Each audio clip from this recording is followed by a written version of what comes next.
Meaning of defining vocabulary. Defining vocabulary.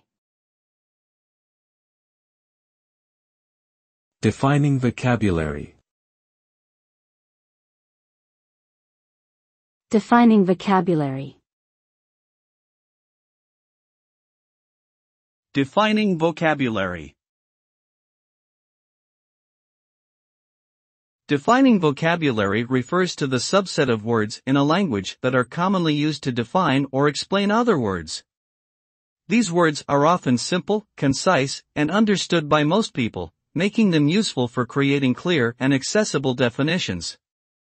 By using a defining vocabulary, writers and speakers can communicate complex ideas more effectively and help ensure that their audience understands exactly what they mean. Overall, defining vocabulary plays an important role in shaping how we understand language and how we communicate with one another.